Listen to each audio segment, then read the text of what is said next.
So this is kind of who we are and why we exist, kind of a little bit of a talk. It's an invitation. We love it. We want anybody to be able to come here.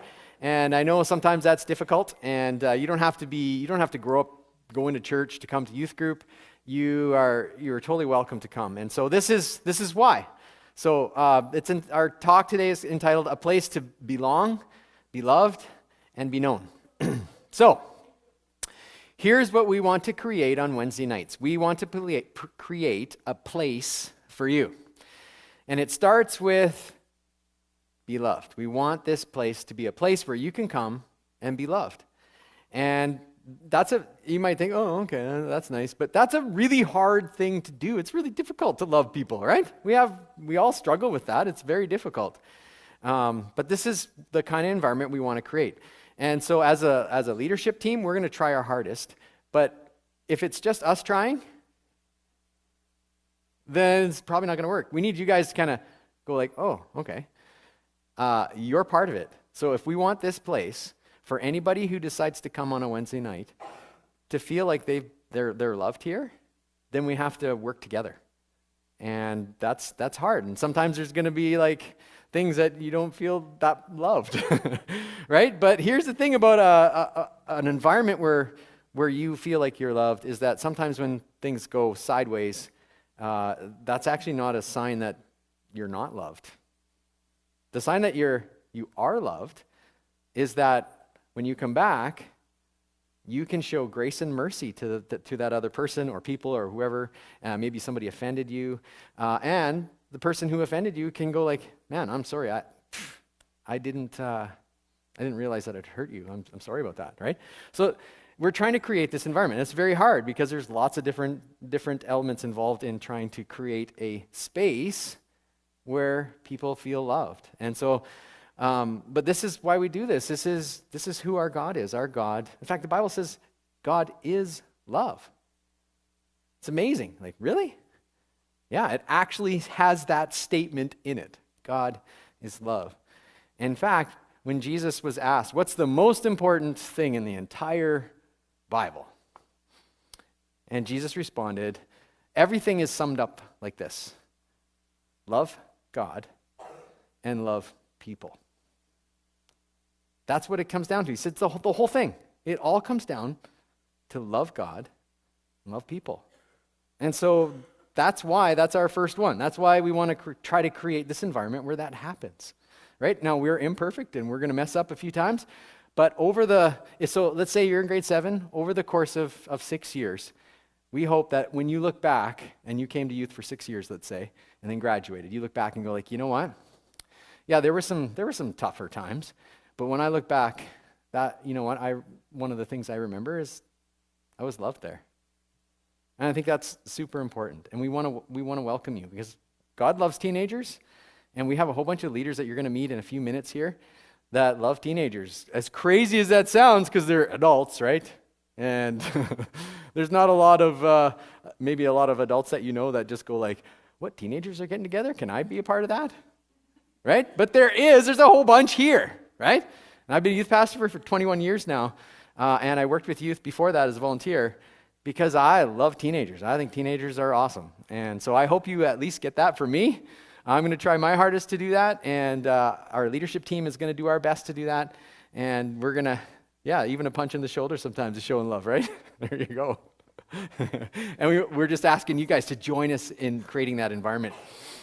And here's kind of right down to the core of all that, because we want you to know that you matter. You do. There's going to be voices in your life that tell you that you don't matter, that you don't amount to anything, or that whatever it is, at some point, maybe you've already experienced that quite a bit, I don't know. But we don't want to do that here. We want you to know that you matter. And you might have different ideas than us, you might have a different belief system, you might have whatever. But the whole idea of loving God and loving people is that people matter. And you're a people, so you matter. All right, secondly, we want this to be a place to belong. Now, this is difficult as well, but I think the first one's the hardest. A place to belong. We want you to understand that you don't just, well, you matter, but it's not just that you matter. We want you to be here. We want to get to know you. We really do. We have, our volunteers don't get paid, right? They have regular jobs, and they give up their Wednesday nights to come and to hang out with you guys. And so part of that strategy is because we want you guys to have a place where you belong. And sometimes that feels really hard. And sometimes you feel like you're on the outside maybe because you don't believe the same way as other people. And that might happen a little bit. But in the end, we want you to know that you matter. And we want you to feel like you belong here. Because that's what Jesus did. Jesus did this. If you look at the life of Jesus in the Bible, it's incredible. He always did the thing that nobody expected. And you're like, what? And here's the thing, and I'm getting ahead of myself, but we're going to talk about Jesus a lot. And I love the fact that people were drawn to him, people who struggled with horrible things, people who were considered terrible sinners back in the day, right? They were attracted to Jesus for some reason. Well, for a very good reason. But we had prostitutes, tax collectors who were considered the scum of the day, the traitors. And Jesus, he had meals with them. He ate dinner with them. He hung out with them. But that's not all Jesus did. He also hung out with the religious people. Right? And so you had some of these religious people who were very stuffy, I would say, as you read some of the stories going like, ooh. But Jesus had meals with them. And for me, that's like, seriously? In some ways, Jesus is communicating this, going like, you all belong. There's a place for you. And his name is Jesus. And his call is to everybody that you can come to me because you matter and you can belong here. And so that's what you see in the life of Jesus, and it is almost scandalous to some of the things that Jesus did. It's just amazing. But it's because Jesus is amazing. And we want you to be connected. We want you to be connected to other students and our leaders. And that might feel, if you've never kind of experienced kind of a small group where you have some adults here that are talking to you and asking you questions, and it might feel awkward, but you know what? After a little while, it starts to feel pretty good. I think that we're created to be in relationship with people who are older than us, people who are younger than us, people who have lived this much of life, the grandpas all the way down to the little monkeys that are running around. Well, human monkeys, just in case you're like, monkeys, what is he talking about? There's no monkeys here. But yeah, we feel like that's kind of the way God's designed life. Sam, you're the monkey? Excellent. Attaboy. Okay, need to keep going. The last one is the hardest one for you. We want this to be a place where you can be known. Now, the reason this is third is because I think at the core of every single human, there is a deep, deep need. It's not just a need to be loved. It's a need to be known for who you really are and still loved. Right? Because you can be loved, you can kind of portray this image of like, I got it all together, or I'm cool, or whatever, and people can love you. But there's an emptiness to that kind of love. There's a whole different kind of love when you're like, this is who I am. And someone goes like, oh, wow, like, you still belong here. You matter. We know you and we love you.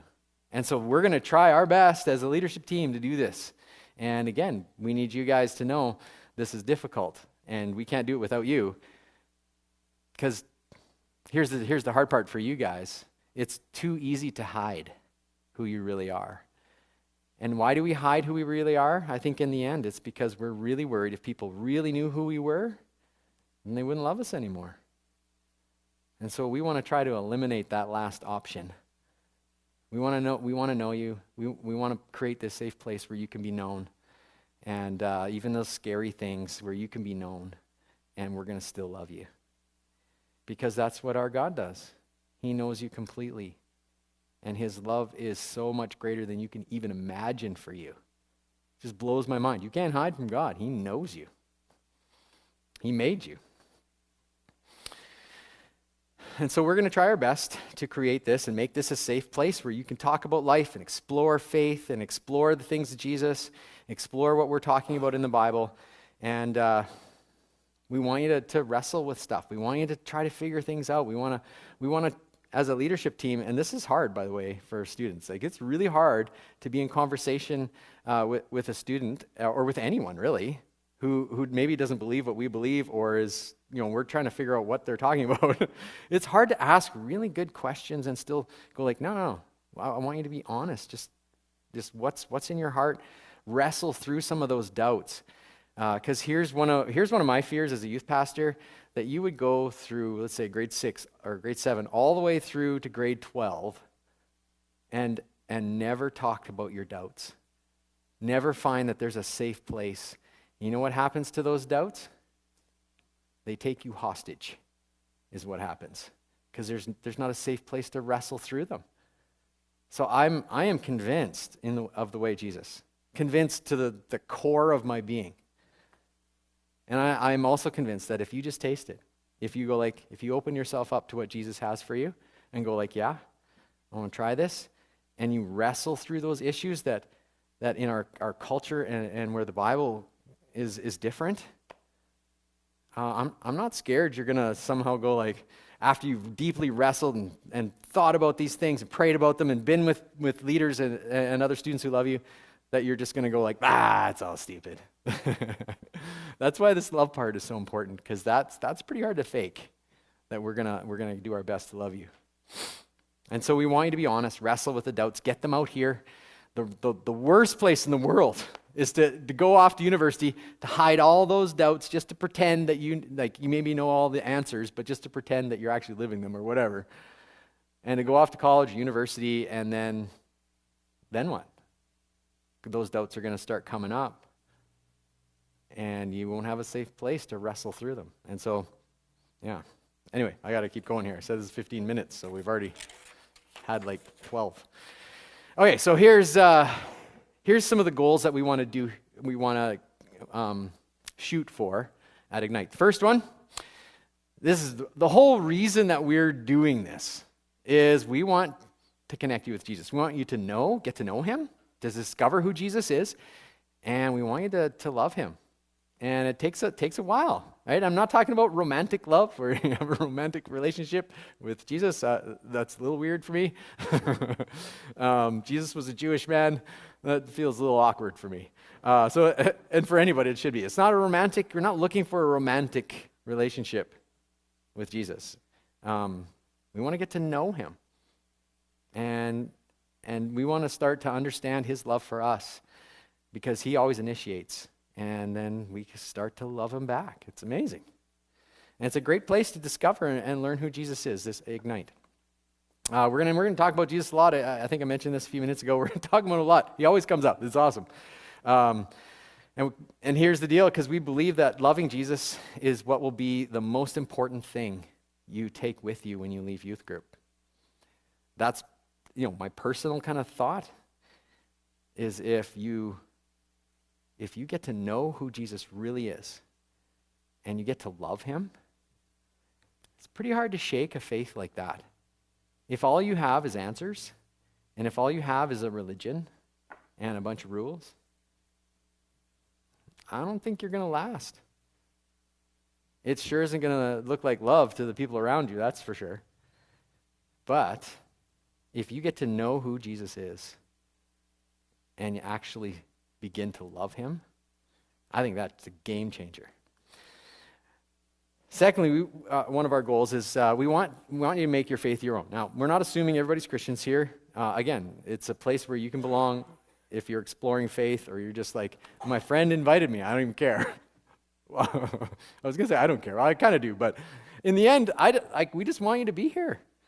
We want to create this space, even if you're like going like, I don't believe any of this stuff. Give us an opportunity to try to love you, and we'll see. We'll just take it from there, see where it goes. For those of you who do have faith and maybe have grown up in the Christian faith in a Christian home, We want to help you on the road to making faith yours, right? So here's kind of my personal belief. I think that your faith can't fully kind of 100% become your own until you leave home. But I think our job is to prepare you so that it becomes more and more and more and more your own, so that the step to the 100% is small when you leave home, go to university, or go out in the workforce. We want to help you get on that track. We want your faith to become yours, so it's not just mom and dad's.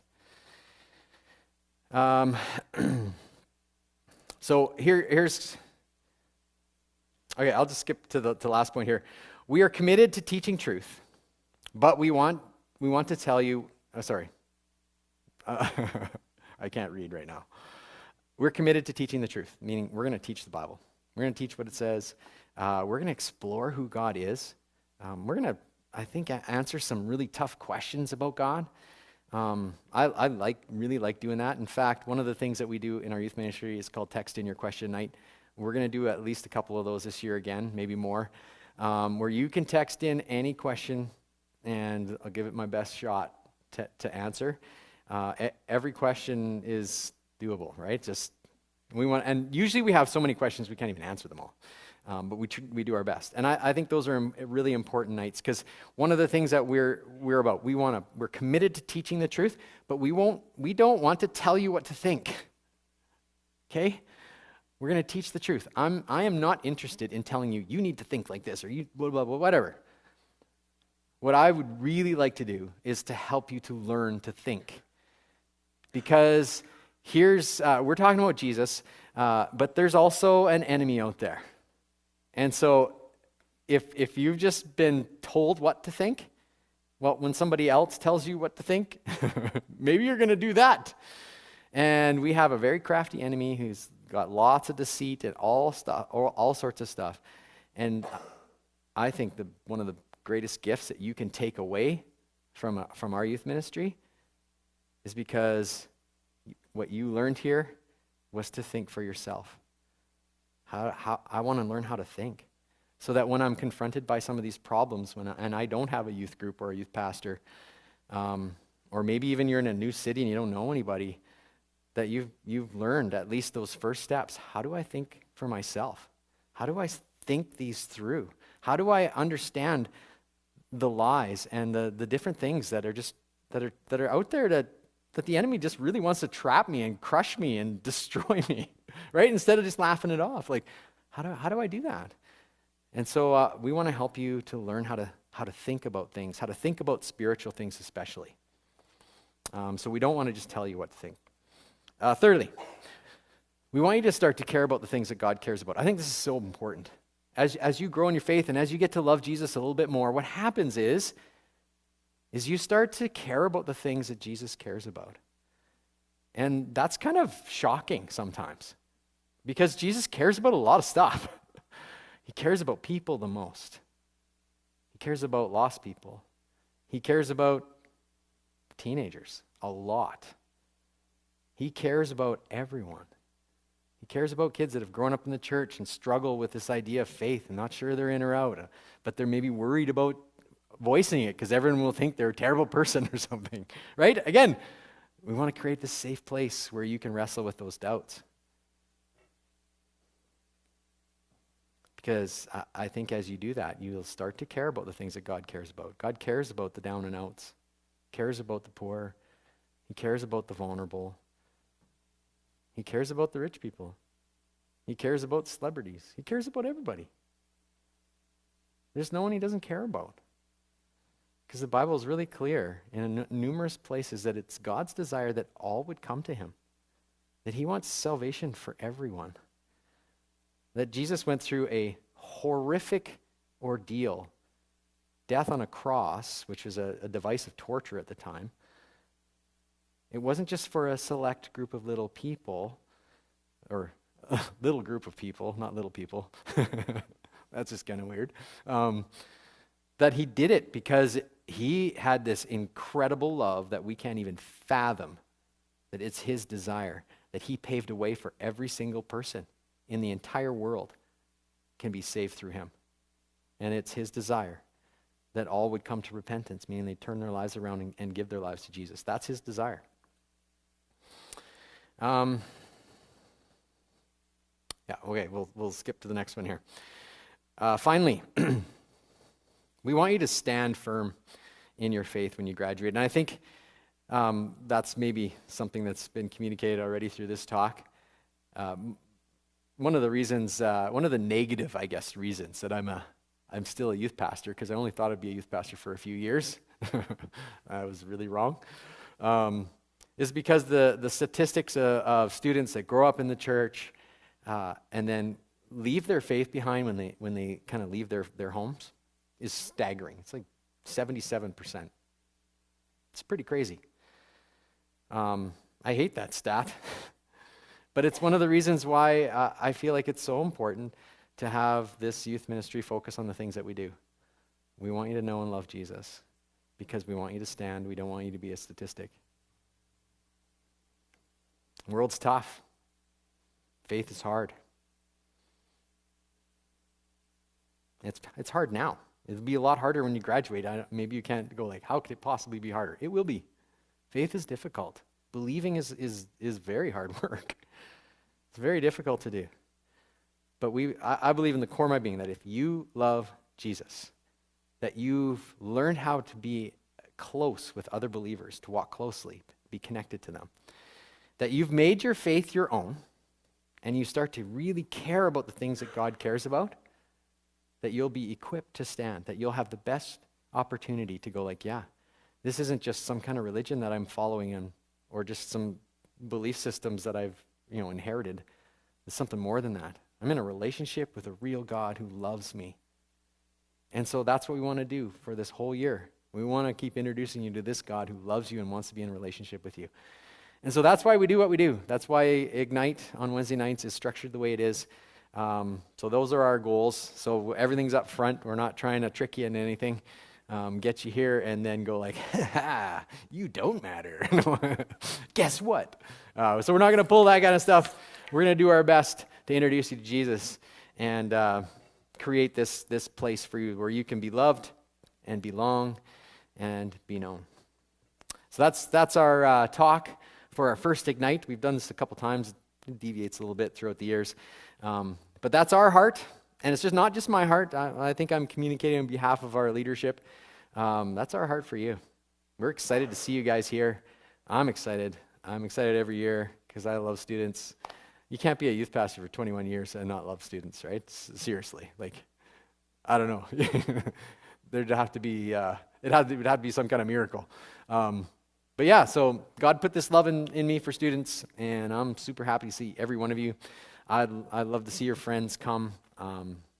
We want Jesus to be known in Cold Lake because I believe with all my heart that Jesus is the answer to pretty everything, right? He's what we need. He's what our city needs.